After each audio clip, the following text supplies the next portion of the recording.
The chlorine scent was a promise of summer victory. Alex Vance stood on his newly constructed stamped concrete patio, watching his 5-year-old daughter, Maya, splash fearless circles in the deep end, her arms secured by fluorescent orange floaties. The pool, a 20 by 40-foot marvel of cobalt blue tile and travertine coping, was complete. It had taken 13 months, 4 different contractors, and every spare dime he'd earned over a decade in software. But it was done. It was his family's slice of paradise in the sterile uniformity of the Pine View Estates subdivision. "Told you," his wife Sarah said, sipping iced tea from a matching plastic tumbler. "Totally worth the stress." 13 months of stress, yes, Alex conceded, smiling as Maya shrieked with delight. But worth it. I just want to sit here and never talk to another city inspector again. It was precisely at that moment, as the sun hit the water just right, creating shimmering liquid diamonds on the fence, that the peace shattered. The sound wasn't the typical friendly suburban greeting. It was a loud, sharp clang, like a metal shovel hitting dry concrete, followed by a voice that could curdle milk. "Mr. Vance, you need to come out here right now!" Alex exchanged a weary glance with Sarah. Their neighbor, Carol Hawthorne, was the latest addition to the subdivision, having moved into the meticulously kept, nearly identical Tudor next door 3 weeks prior. She was a woman built entirely of sharp angles and thinly veiled irritation, usually accessorized with a clipboard. Alex sighed, walked to the 6-foot privacy fence, and peered over the gate where Carol stood, hands planted aggressively on her hips, her pale face flushed with indignation. "Good afternoon, Carol," Alex said, forcing a cheerful tone. "Beautiful day, right? Don't talk to me about the weather, Mr. Vance," she cut him off, her voice vibrating with righteous fury. "Talk to me about the appalling violation you have constructed next to my home. Talk to me about the setback." Alex felt the familiar tightening in his chest, the anxiety that only bureaucratic nonsense could induce. "Carol, we went through this 3 weeks ago when the fence went up. The pool is fully permitted. I have the signed final inspection from the county. The setback is 7 feet 6 inches from the property line. We are at 8 feet 2 inches. We cleared it." Carol laughed, a dry, rasping sound that was completely devoid of humor. She was clutching a large, rolled-up sheaf of papers tied with red ribbon. "Oh, I know what your contractor told you, Alex. I know what the county told you. But you are clearly ignorant of the original Declaration of Covenants, conditions and restrictions for Pine View Estates, specifically Article 3, Section 12B, which governs subterranean structure clearances relative to the primary dwelling foundation of the adjacent lot." Alex blinked. "The CC&Rs? That's an HOA document, Carol. The county takes precedence on permanent structures. The CC&Rs are a legally binding contract recorded with the county." "Mr. Vance," she retorted, unraveling the scroll with a flourish. It was a yellowed, brittle document. "And you are in flagrant violation of the 9-foot structural clearance requirement for pools exceeding 20,000 gallons. Alex's stomach dropped.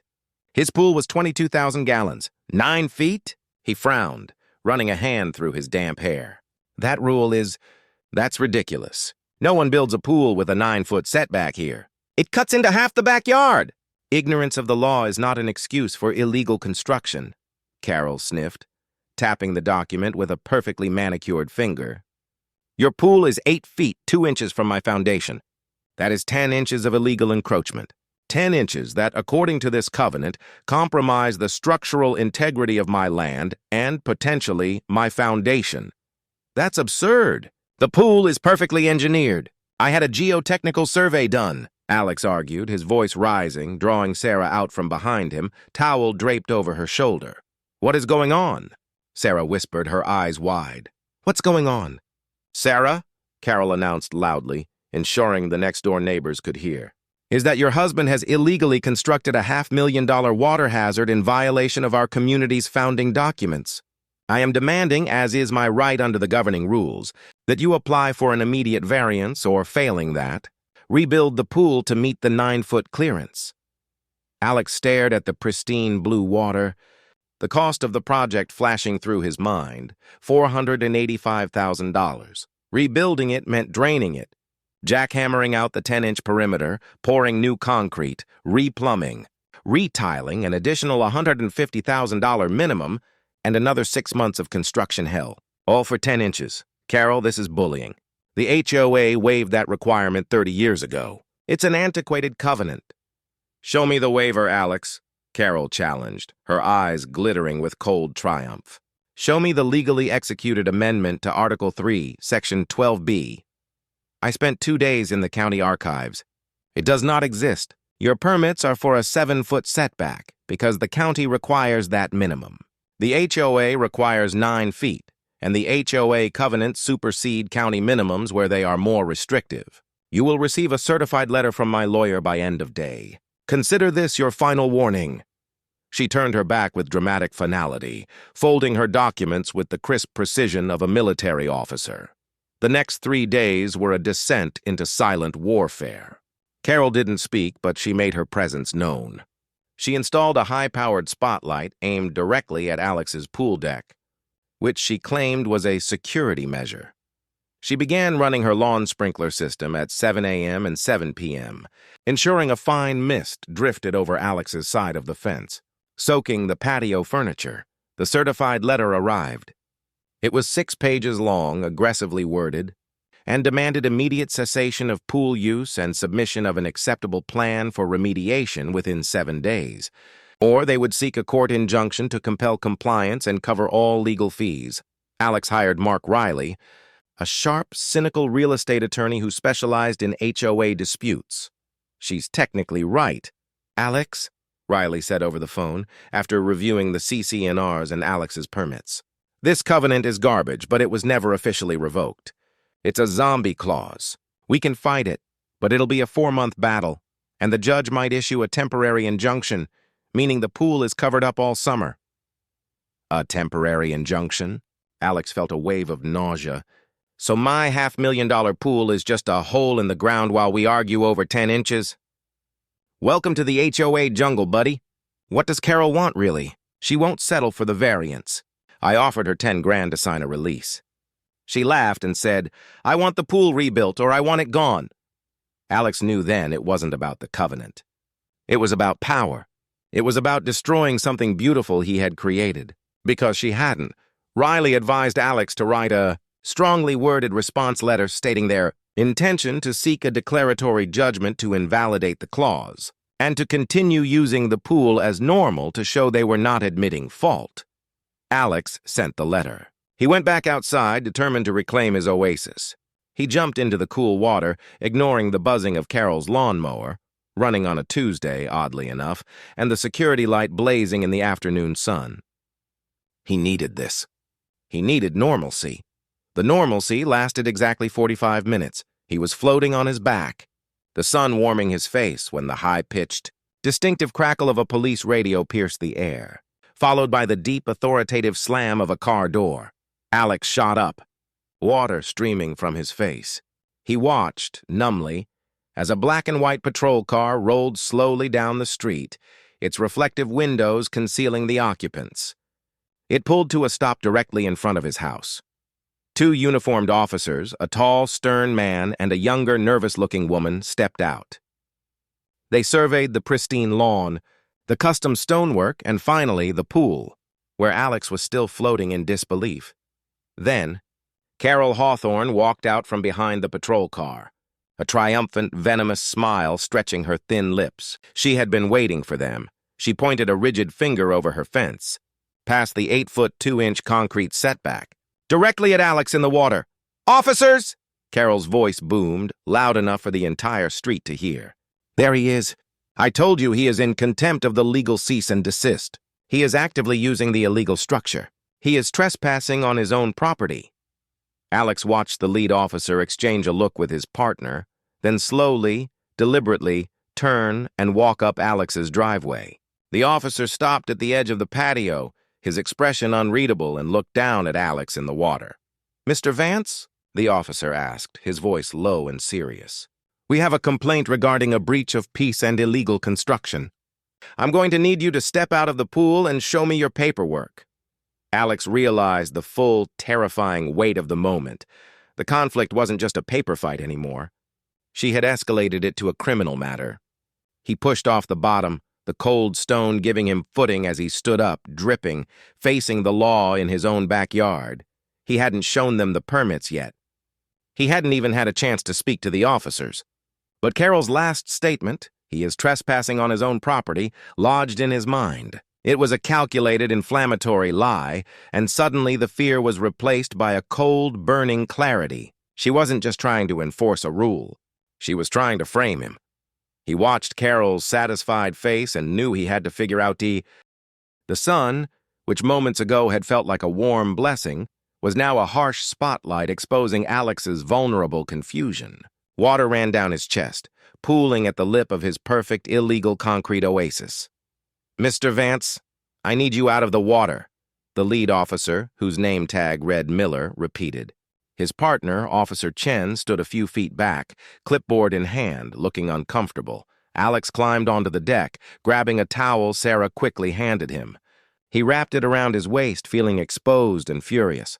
"Officer, with all due respect, I am standing on my property in a pool that is fully permitted by the county," Alex said, his voice tight with controlled rage.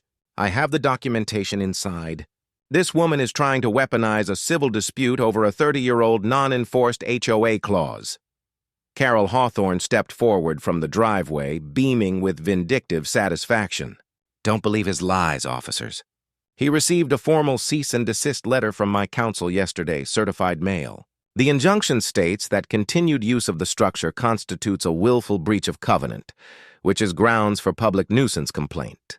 And his contractor, when constructing the pool, trespassed by excavating my side of the property line by 10 inches. Trespassing? Alex scoffed. "We had the property surveyed. The line is the fence. The fence is not the property line, Alex," Carol purred. "The line is the survey marker, which your crew conveniently moved when they poured the deck coping. And those 10 inches of concrete are currently on my land." Officer Miller held up a hand, silencing them both. His eyes, framed by the rigid brim of his uniform cap, were tired.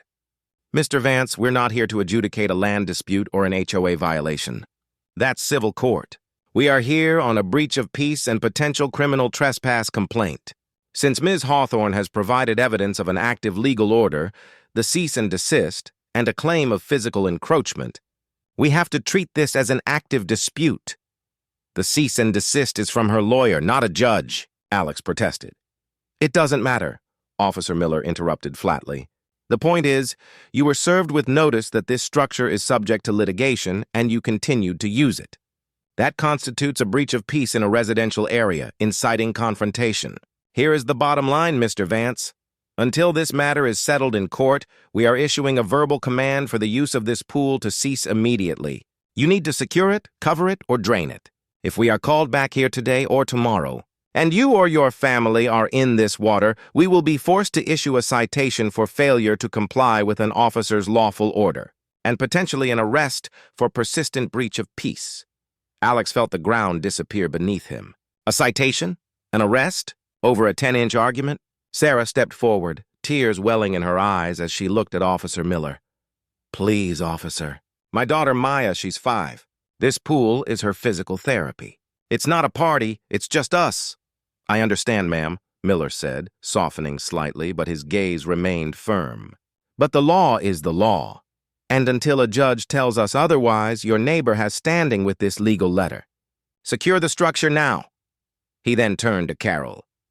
"Ms. Hawthorne, if you call us back within the next 24 hours regarding this pool, we will issue you a citation for misuse of police services. Is that clear?" Carol's smile didn't falter, even as she gave a grudging nod. She had won the immediate battle. The officers left, the siren's distant wail fading as they drove away. The backyard was silent, the air thick with defeat. Alex stared at Carol, who stood at her fence, her silhouette framed by the setting sun, a monument to petty tyranny. "Enjoy the silence, Alex," she called out, turning to walk into her house. "It's going to be a long summer." That evening, the backyard looked like a crime scene.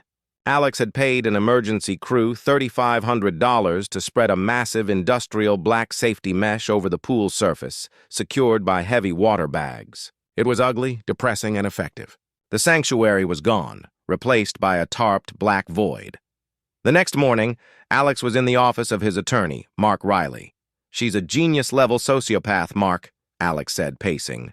"She used her civil complaint to manufacture a criminal situation. I can't risk a citation or worse, an arrest. We have to fight back."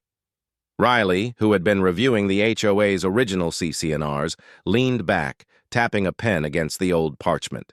"We will, but the pool stays covered for now." She played the game of escalation perfectly. The police response confirmed one thing. She's not doing this for money, and she's not doing it for spite alone. She wants the structure gone, period. But why? Why 10 inches? The rest of the pool is fine. Why the fixation on the small perimeter adjacent to her house? Riley shrugged. Paranoid homeowner. She thinks the weight of the water is cracking her foundation.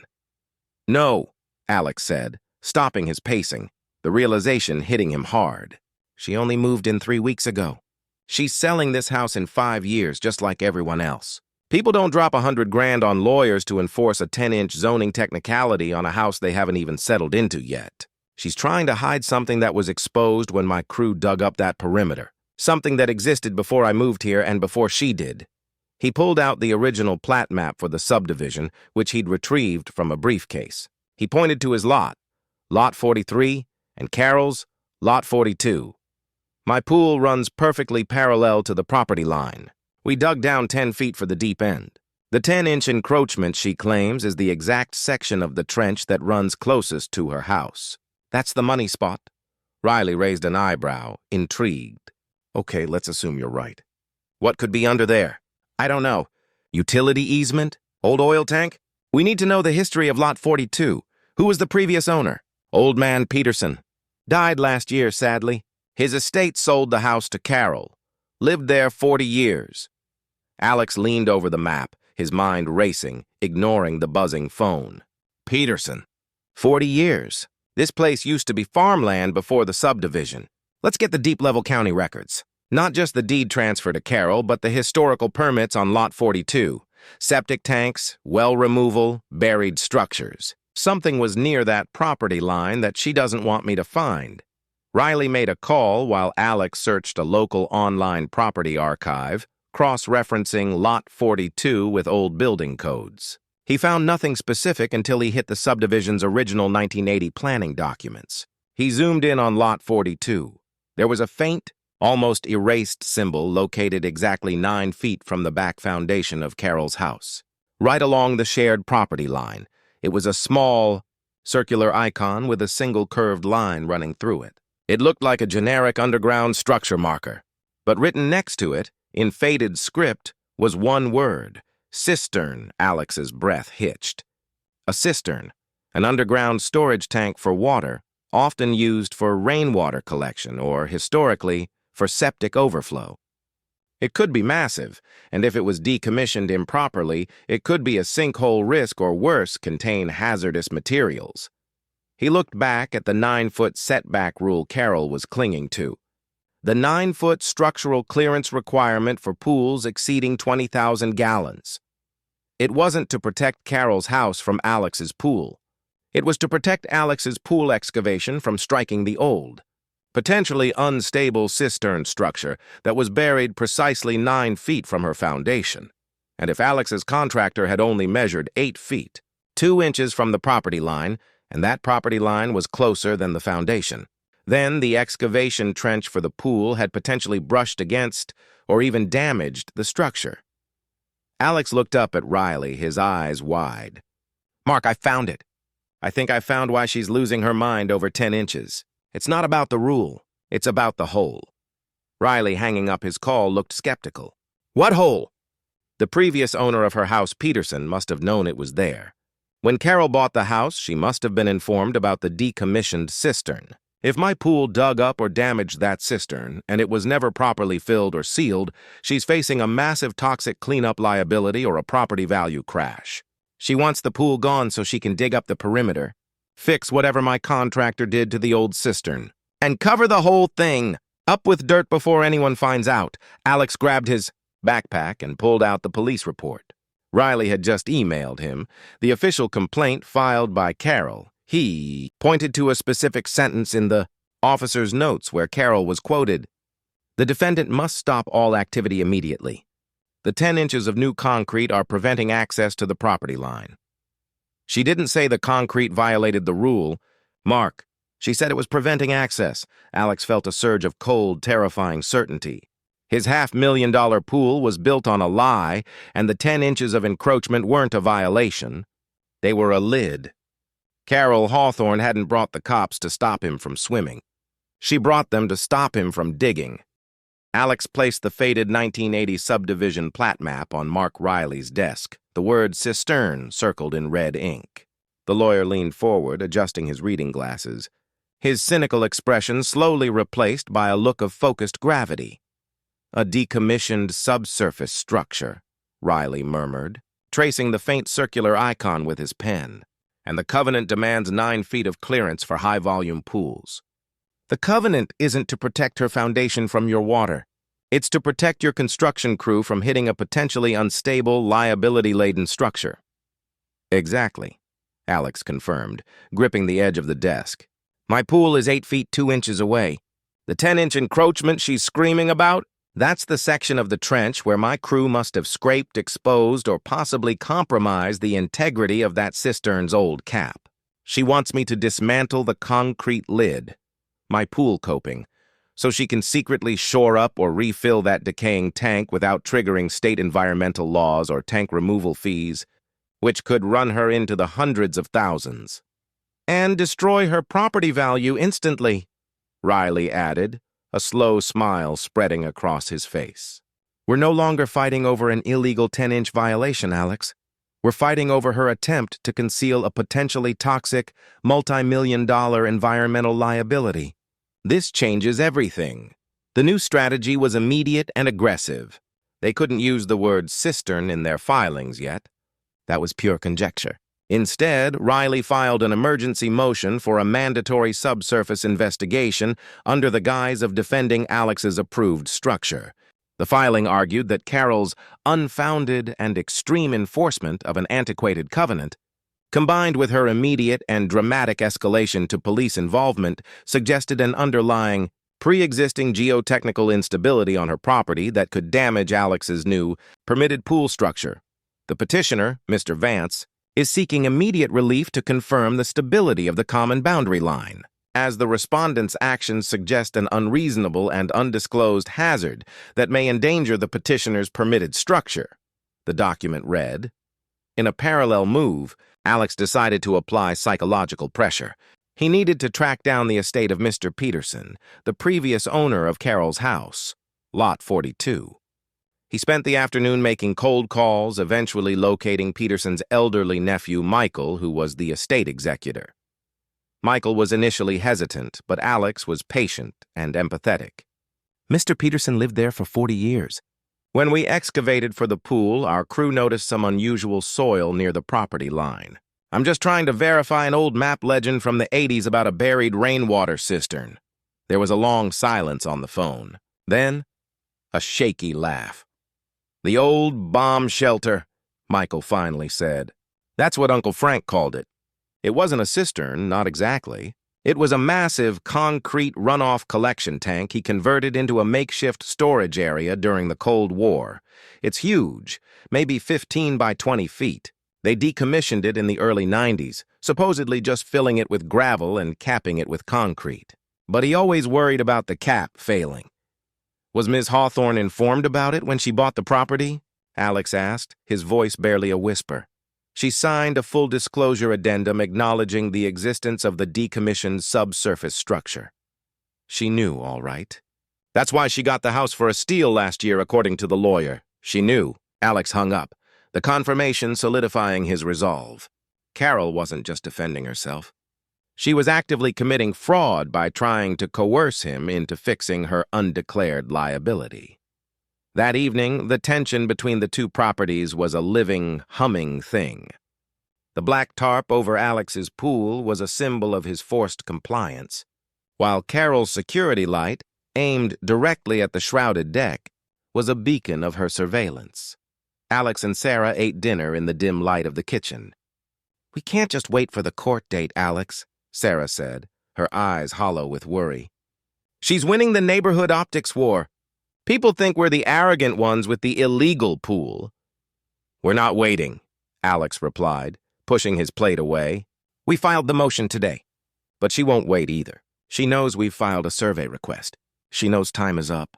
If she has any intention of secretly fixing that cistern before a professional surveyor gets here, tonight or tomorrow is her only chance. Alex had a plan born of his software background, observation without trespassing. Earlier that afternoon, he had climbed a ladder on the far corner of his patio, ostensibly trimming a high branch. He wasn't trimming. He was attaching a tiny weatherproof security camera with a long-range microphone to the highest point of the gutter, aimed squarely at the base of the fence line between the 2 yards. It was pointed at the encroachment spot. He spent the evening monitoring the live feed on his laptop in the darkened laundry room. Nothing. Carol's house was dark, silent and still. Midnight came and went. Alex was starting to question his own paranoia when, at 1:45 a.m., the screen flickered to life with activity. The motion sensor triggered. The camera's night vision painted Carol's yard in a pale, ethereal green. A figure emerged from the shadow of Carol's garage. It was Carol, but she was unrecognizable, dressed in dark clothes, thick gloves, and a wide-brimmed floppy hat pulled low. She was carrying a battery-powered reciprocating saw and a heavy-duty pry bar. She didn't approach Alex's pool. She went straight to the 6-foot wooden privacy fence that separated their properties. Her movements were quick, frantic, and desperate. She began cutting. Not Alex's concrete, but the fence posts themselves. The sharp, grating whine of the saw was partially muffled by the fence, but the microphone picked up every rasp and tear of wood fiber. Alex watched, his heart hammering against his ribs. She was illegally demolishing the shared boundary fence on her own side to gain access to the ground exactly where his 10 inches of pool coping began. She was trying to create an emergency access point to the cistern cap before the surveyor arrived. Then, she paused, leaned in, and began using the pry bar on the dirt at the base of the fence. The scraping sound was undeniable. The camera, focused on the ground, captured the precise moment the pry bar caught something hard and unnatural just below the surface, a large, flat expanse of what looked like rough old concrete. She was working directly against the cistern cap. Alex grabbed his phone, his finger hovering over the record button on the camera's interface. He had the video proof of her breaking the law, destroying property, and confirming the existence of a hidden, undeclared structure. This was the leverage he needed, but Carol, still scrambling in the gloom, suddenly stopped. She looked up, her head snapping toward the house. Something had scared her. Maybe the sound had traveled further than she thought.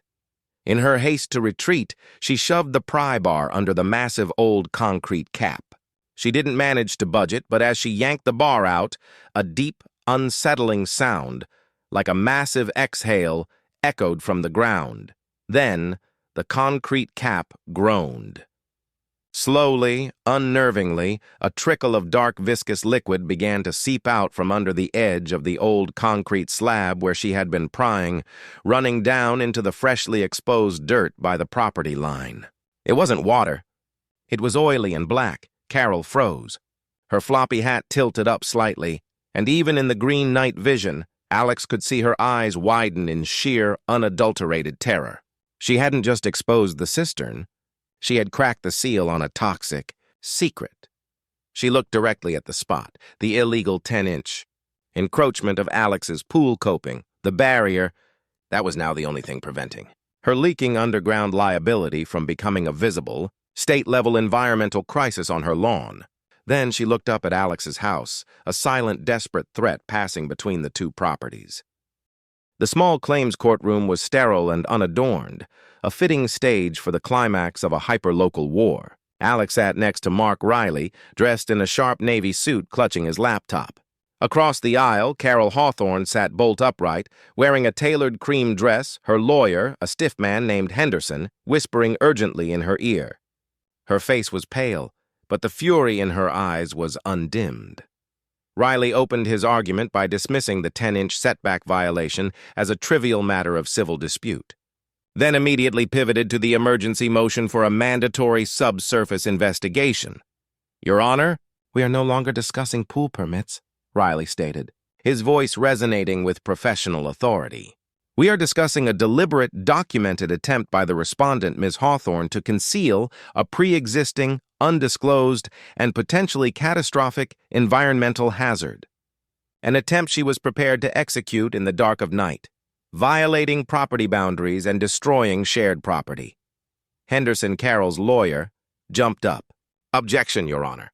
This is baseless slander and an attack on my client's character. Surveillance evidence from a neighbor's property is inadmissible, and any claim of environmental hazard is pure conjecture designed to distract from the petitioner's documented illegal construction. I agree with counsel regarding the conjecture, but the court will consider the surveillance for context, Judge Thompson stated dryly, a woman known for her no-nonsense demeanor. Show us the evidence, Mr. Riley. Let's see what Ms. Hawthorne was doing at 1:45 a.m. that constitutes a hazard. The lights dimmed. The grainy green night vision video filled the screen. For a full 3 minutes, the courtroom was silent, broken only by the muffled, grinding whine of the reciprocating saw tearing through the wooden fence posts and the desperate, metallic clang of the pry bar. When the image showed Carroll frantically pulling the pry bar free, and the dark, thick liquid beginning to seep out of the ground, a visible, undeniable stain on the earth, a collective gasp went through the gallery, where several Pineview Estates neighbors sat watching. Riley let the image linger, then paused the video. This, Your Honor, is the moment Ms. Hawthorne's concealment failed.